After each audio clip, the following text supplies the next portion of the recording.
خوش آمدید ناظرین سامعین، ایک بار پھر سے ایک سچ بیانی آپ کی خدمت میں پیش کر رہی ہوں، اور یہ جن صاحب کی کہانی ہے ان کی زبانی ہی آپ کو سناؤں گی، تاکہ وہ لوگ جو اپنے چہروں پر نقاب چڑھا کر رکھتے ہیں اور لوگوں کو دھوکہ دیتے ہیں وہ اپنا اصلی چہرہ دیکھ لیں۔ آئیے بڑھتے ہیں اپنی ویڈیو کی طرف، اور پہلے ہمارے چینل سعیدہ وائس کو سبسکرائب کر دیں اور اس کے ساتھ ہی بیل کو پریس کر دیں۔ میں اس فلیٹ میں نیا شفٹ ہوا تھا۔ ایک تو اس شہر میں کرائے کا مکان ملنا عذاب ہوتا جا رہا تھا۔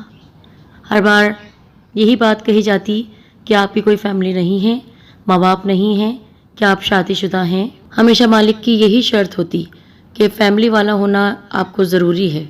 اب میرے ساتھ پرابلم یہ تھی کہ ماں باپ تھے نہیں، شادی ہو نہیں سکی تھی، اسی لیے اکیلا ہی تھا۔ یہ اور بات تھی کہ بہت سی لڑکیاں میری زندگی میں آ کر جا چکی تھیں یا اب تک میرے ساتھ تھیں، جن سے ملاقاتیں رہتی تھیں، لیکن بیوی نام کی کوئی چیز نہیں تھی۔ اس لیے جہاں بھی مکان ملتا بہت دشواریوں سے ملتا۔ یہ فلیٹ بھی کافی پریشانیوں سے ملا تھا۔ فلیٹ کی یونین والوں کو یقیناً پتہ چل چکا تھا کہ میں اکیلا ہوں، اس لیے انہوں نے مجھے بہت سارے سوالات میں گھیر لیا تھا۔ بڑی مشکل سے یقین دلانا پڑا کہ میں ایک شریف آدمی ہوں اور میرے پاس سوائے بھانجی اور بھتیجوں کی کوئی اور لڑکی نہیں آئے گی۔ میں انہیں یہ بھی بتا چکا تھا کہ میری کئی بہنیں اور بھائی ہیں جن کی بہت ساری بیٹیاں ہیں، بس وہی یہاں آیا کریں گی۔ ظاہر ہے کہ میں نے سوچ لیا تھا کہ اپنی کسی دوست لڑکی کو بھانجی اور کسی کو بھتیجی ظاہر کرنا ہے۔ وہ لڑکی مجھے ایک سپر اسٹور میں دکھائی دی تھی۔ کیا حسن تھا! جس طرح میں اسے دیکھ کر مبہوت ہو گیا تھا، بالکل اسی طرح وہ بھی مجھے دیکھتی رہ گئی تھی۔ خود میں اس کی محویت دیکھ کر میری رگوں میں لہو کی گردش تیز ہونے لگی۔ کچھ دیر بعد وہ جیسے ہوش میں آ گئی اور ایک طرف چل دی، لیکن اس نے اسٹور سے باہر نکلتے ہوئے کئی بار مجھے مڑ کر دیکھا تھا۔ میں نے اپنی خریداری کی اور خود بھی بہت تیزی سے اسٹور سے باہر آ گیا، لیکن وہ جا چکی تھی۔ کم از کم آس پاس تو کہیں دکھائی نہیں دے رہی تھی۔ میں گہری سانسیں لیتا ہوا دوبارہ اسٹور میں داخل ہو گیا، لیکن جب ارادہ ہو اور خواہش مضبوط ہو تو پھر کہیں نہ کہیں ٹکراؤ ہو ہی جاتا ہے۔ اس کے اور میرے ساتھ بھی ایسا ہی ہوا۔ وہ لڑکی ایک بار پھر دکھائی دے گئی۔ اس بار اس کے ساتھ ایک ادھیڑ عمر مرد بھی تھا، اور دونوں کے چلنے اور بات کرنے کے انداز سے ظاہر ہو رہا تھا کہ دونوں باپ اور بیٹی ہیں۔ اس بار اس لڑکی نے پھر مجھے دیکھ لیا، اور اس بار پہلے کی طرح ہی وہ مجھے گھوری چلی جا رہی تھی۔ اس نے جیسے مجھ پر اپنی نگاہیں گاڑ دی تھی، اور میرا یہ حال تھا کہ میرا دل بلیوں اچھل رہا تھا۔ اتنی خوبصورت لڑکی جب اتنی بے خود ہو جائے تو اپنی قسمت پر ناز ہی ہو سکتا ہے، اور میں تو ویسے بھی اس میدان کا پرانا کھلاڑی تھا۔ اس کے باپ نے کچھ کہا اور وہ لڑکی سنبھل کر باپ کی طرف متوجہ ہو گئی۔ میرا خیال ہے کہ وہ اگر مخاطب نہیں کرتا تو وہ نہ جانے کب تک مجھے دیکھتی رہتی۔ خدا جانے وہ کہاں رہتی تھی۔ میرے لیے اب اس کا سراغ لگانا ضروری ہو گیا تھا۔ اس لڑکی کے سلسلے میں زیادہ جدوجہد کی ضرورت نہیں تھی، وہ تو خود ہی میرے پاس چلی آ رہی تھی۔ کہا جاتا ہے کہ جب ارادے اور خواہش شدید ہوں تو وہ مل ہی جاتا ہے جس کی خواہش ہو رہی ہو۔ وہ لڑکی مجھے اپنے ہی فلیٹ کی بلڈنگ میں دکھائی دی۔ اس کے ہاتھ میں 2-3 شاپرز تھے اور وہ برابر والے بلاک کی سیڑھیاں چڑھ کر اوپر جا رہی تھی۔ اس کا مطلب یہ تھا کہ وہ اسی پروجیکٹ میں رہتی تھی جہاں میں تھا۔ کتنی عجیب بات تھی، منزل خود ہی چلتی ہوئی میرے قریب آ گئی تھی۔ کچھ دنوں کے بعد ایک بار پھر اسے اس بلاک کی سیڑھیاں اترتے ہوئے میں نے دیکھ لیا۔ میں بھی اس وقت اپنے بلاک کی سیڑھیوں کی طرف جا رہا تھا۔ ہم دونوں نے ایک دوسرے کی طرف دیکھ لیا تھا، اور اس بار بھی اس کا وہی حال تھا جو اس سے پہلے ہوا کرتا تھا۔ خدا کی پناہ، وہ جیسے مجھے دیکھ کر پتھر کا مجسمہ بن جاتی تھی، دیکھتی ہی رہتی تھی۔ اس قسم کی کوئی ایکٹیویٹی فلیٹ کے احاطے میں خطرناک ہو سکتی تھی، لیکن میں نے اپنا پرانا داؤ آزمایا۔ اس کو اس قسم کا اشارہ کیا جیسے میں اس سے ملنا چاہتا ہوں، اور پھر میں نے بلاک کی سیڑھیاں چڑھی اور گیٹ سے باہر نکل گیا۔ میں نے اپنی رفتار زیادہ نہیں رکھی تھی، میں اس کو قریب سے ملنے کا موقع دینا چاہتا تھا۔ مجھے یقین تھا کہ اس نے میرا اشارہ سمجھ لیا ہوگا، اور اگر اس کے دل میں کوئی بات ہوگی تو وہ ضرور میرے پاس آئے گی، اور یہی ہوا۔ گیٹ سے نکل کر وہ اسی طرف آتی ہوئی دکھائی دی جس طرف میں گیا تھا، اور آگے چل کر میں ایک درخت کے پاس رک گیا۔ میں اپنے فلیٹ کی بلڈنگ سے بہت فاصلے پر نکل آیا تھا۔ وہ بھی آئی اور کچھ فاصلے پر کھڑی ہو گئی۔ شاید وہ ہچکچا رہی تھی۔ اب مجھے اس کے پاس جانا تھا۔ اس لڑکی نے اتنی ہمت کا ثبوت تو دے دیا تھا کہ میں اس سے اب مل سکتا تھا آسانی کے ساتھ۔ میں ٹہلتا ہوا اس کے پاس چلا گیا۔ میرا نام مکرم ہے، میں نے اپنا تعارف کروایا۔ یہ میرا ایک اور حربہ تھا۔ کیا آپ سلطان اسکوائر میں رہتے ہیں؟ اس نے پوچھا۔ جی ہاں، میں نے بتایا۔ ابھی کچھ دنوں پہلے ہی یہاں پر شفٹ ہوا ہوں، میں ملیحہ ہوں۔ اس نے اپنا نام بتا دیا۔ اسٹوڈنٹ ہوں۔ جی ہاں، وہ تو آپ کو دیکھ کر ہی اندازہ ہو گیا ہے، میں نے مسکراتے ہوئے کہا۔ اچھا میں چلتی ہوں، اس نے کہا۔ اس طرف بلڈنگ والے آتے جاتے رہتے ہیں۔ جی ہاں، میں خود بھی نہیں چاہتا کوئی ہمیں یہاں دیکھ لے۔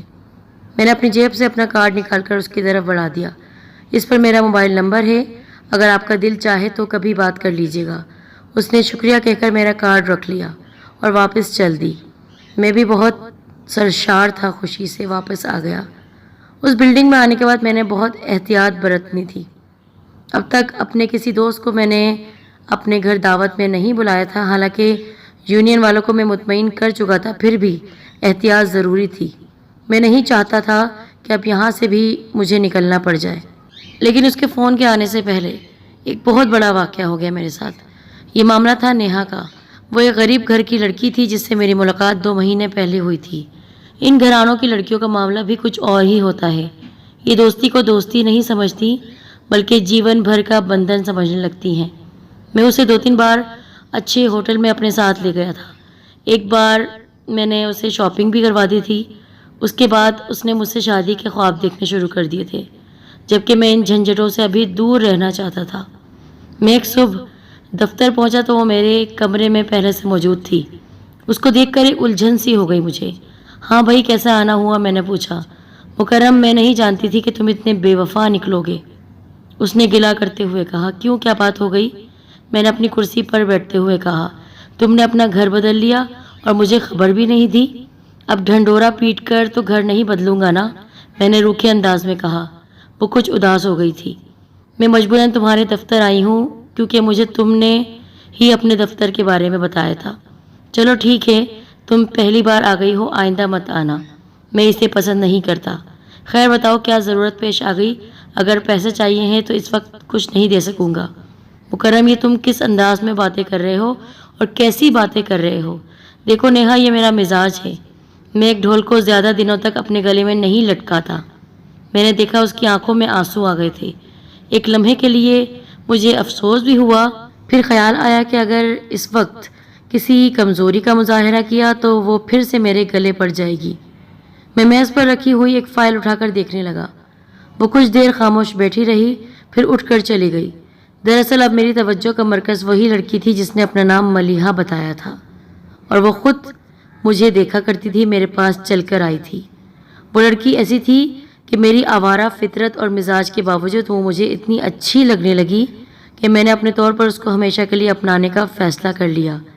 مجھے یقین تھا کہ وہ مجھے ضرور فون کرے گی، اور میرے لیے اس کی بے خودی بتا رہی تھی کہ وہ میرے سحر میں مبتلا ہو چکی ہے، ورنہ کون اس طرح سب کچھ بھول بھال کر کسی غیر کو دیکھا کرتا ہے۔ اور وہ مجھے گھور کر ایسے دیکھتی تھی جیسے میرے علاوہ اس کو کوئی نظر آتا ہی نہیں ہے۔ 4 دنوں کے بعد آخر اس کا فون آ ہی گیا۔ میں نے فوراً اس کی آواز پہچان لی تھی، اور جو خوشی ہوئی وہ بتا نہیں سکتا۔ بڑی دیر کی مہرباں آتے آتے میں نے کہا، جی میں آپ کا مطلب نہیں سمجھی محترمہ، میں تو اس دن سے آپ کے فون کا انتظار کر رہا ہوں جس دن میں نے آپ کو نمبر دیا تھا۔ ارے ہاں، وہ ہنس پڑی۔ ایک بات بتاؤں، میں نے ابھی آپ کو دیکھنے کے لیے بہت شدت سے انتظار کیا ہے، بے چین ہو رہی ہوں میں۔ خوش قسمتی ہے میری، میں نے کہا۔ تو ہم کب مل رہے ہیں؟ 2 دنوں کے لیے تو میں اپنی خالہ کے پاس جا رہی ہوں، 2 دنوں کے بعد آ کر آپ کو فون کروں گی۔ میں آپ کے فون کا انتظار کروں گا۔ 2 دنوں کے لیے میں نے اپنے آپ کو کہیں اور الجھا لیا۔ اس کہانی کو سننے والے یقیناً اس بات کا اندازہ لگا چکے ہوں گے کہ میرا مزاج کتنا آوارہ ہے۔ اندازہ ہو گیا ہوگا کہ میں خالی نہیں بیٹھ سکتا ہوں، اور پھر ان 2 دنوں میں نے ایک اور لڑکی سے دوستی کر لی اور اس کو اپنے فلیٹ میں لے آیا۔ پھر میں دیکھنے لگا، جب 2 دن گزر گئے اور مجھے ملیحہ کہیں نظر نہیں آئی، شاید وہ اپنی خالہ کے یہاں سے ابھی آئی نہیں۔ اس کا فون 2 دنوں کے بعد آ گیا۔ ارے کہاں رہ گئی تھی؟ میں جیسے ایک دم سے پھٹ پڑا۔ میری بےتابی کا اندازہ کر کے وہ ہنس پڑی۔ میں نے بتایا تھا نا کہ میں اپنی خالہ کے پاس جا رہی ہوں، تو یہ بتاؤ کہ تم سے ملاقات کب ہو رہی ہے؟ آج ہی، اس نے کہا۔ میرا آپ سے ملنا آج بہت ضروری ہے۔ ہاں ہاں، شام کو ملو، اگر آپ کو اعتراض نہ ہو تو میری ایک دوست بھی میرے ساتھ ہوگی، اس نے کہا۔ اس میں اعتراض کی کیا بات ہے؟ لے آنا اس کو بھی۔ میرا وہ پورا دن بہت ترنگ میں گزرا، میں بہت خوش تھا۔ وہ شام کو آنے والی تھی، پتہ نہیں کیا ہو گیا تھا مجھے، ایسی بے قراری تو میں نے کبھی کسی کے لیے محسوس نہیں کی تھی۔ اس نے بھی یہی کہا تھا کہ مجھ سے ملنا اس کے لیے ضروری ہو گیا تھا۔ شام کو میں وقت سے پہلے وہاں پہنچ گیا جہاں ملاقات ہونی تھی۔ ملیحہ اپنی ایک دوست کے ساتھ آئی تھی، وہ بھی بہت خوبصورت لڑکی تھی، اس کو دیکھ کر بھی میں دیکھتا رہ گیا۔ ملیحہ نے اس کا نام رانا بتایا۔ رانا بھی مجھے دیکھتی رہ گئی۔ مکرم صاحب، آج میں آپ کا شکریہ ادا کرنے آئی ہوں۔ ملیحہ نے کہا، کس بات کا؟ میں نے شاید آپ کو یہ نہیں بتایا کہ میں ایک آرٹ اسکول کی اسٹوڈنٹ ہوں، پینٹنگ سیکھ رہی ہوں۔ مجھے یہ ٹاسک دیا گیا تھا کہ میں شیطان کو پینٹ کروں۔ اب شیطان کو دیکھا ہوتا تو صحیح سے اس کی میں پینٹنگ کر سکتی تھی۔ اتفاق سے آپ کو میں نے دیکھ لیا، آپ مجھے دکھائی دے گئے اس دن سپر اسٹور پر، تو میں آپ کو حیرانگی سے دیکھتی رہ گئی کہ یقیناً شیطان آپ کی طرح کا ہی ہوگا۔ جی ہاں مکرم صاحب، رانا نے کہا، میں بھی آپ کو دیکھ کر اس لیے حیران رہ گئی کہ آپ کا چہرہ بالکل کسی شیطان جیسا ہے۔ میرا مطلب ہے، شیطان کو اگر انسانی شکل مل جائے تو وہ بالکل آپ جیسا ہی ہوگا، اتنی کراہیت ہے آپ کے چہرے پر۔ میں اس وقت سناٹے کے عالم میں بیٹھا رہ گیا۔ رانا بول رہی تھی، مکرم صاحب، سروری اور نیہا دونوں ہی ہماری دوست ہیں، ان کے ساتھ آپ نے جو سلوک کیا وہ آپ کے چہرے پر لکھا ہوا ہے۔ آپ نے نیہا کو کتنا رلایا ہے، آپ نے اس کو اپنی محبت کے جھوٹے جال میں پھنسایا، اس کے دل میں شادی کی امنگیں پیدا کی۔ آپ سمجھ رہے تھے ٹائم پاس، اس کے دل کو توڑ کر، اس کے آنسوؤں کو بہا کر آپ سمجھ رہے تھے قدرت آپ سے بدلہ نہیں لے گی۔ ایسا نہیں ہے، ہم آپ کے ساتھ یہ سب جو کر رہے تھے اپنی دوستوں کے لیے ہم نے ایسا کیا ہے۔ اب ہمیں ایک شیطان مل گیا ہے انسانی شکل میں، آپ کی ہم پینٹنگ کریں گے اور دیکھیے گا ہماری پینٹنگ سب سے بہترین ہوگی۔ اور پھر میرا شکریہ ادا کرتے ہوئے وہ دونوں وہاں سے رخصت ہونے لگیں تو ایک زوردار تماچا میرے منہ پر مارا۔ آئندہ اپنی غلاظت لڑکیوں سے دور رکھیے۔ جو لڑکیاں شریف ہوتی ہیں وہ خاندانی ہوتی ہیں، وہ شادی کرنا چاہتی ہیں، ان کو شادی کے جھوٹے سپنے مت دکھائیے گا۔ اور وہاں سے وہ چلی گئی۔ وہ دن ہے اور آج کا دن میں اپنے چہرے کی یہ خباثت دھونے کی کوشش کر رہا ہوں۔ میں نے جب بہت مجبور ہو کر، بے قرار ہو کر ایک بزرگ سے رجوع کیا تو انہوں نے بھی یہی بات بتائی اور سورہ رحمان کی ایک آیت سنائی تھی جس کا ترجمہ ہے، بدکار اپنے چہروں ہی سے پہچانے جائیں گے۔ اب تو یہی دعا ہے کہ اللہ میرے چہرے سے خباثت کے یہ نقوش صاف کر دے تاکہ میں قیامت میں شرمندہ نہ ہوں۔ خوش آمدید ناظرین صاحب۔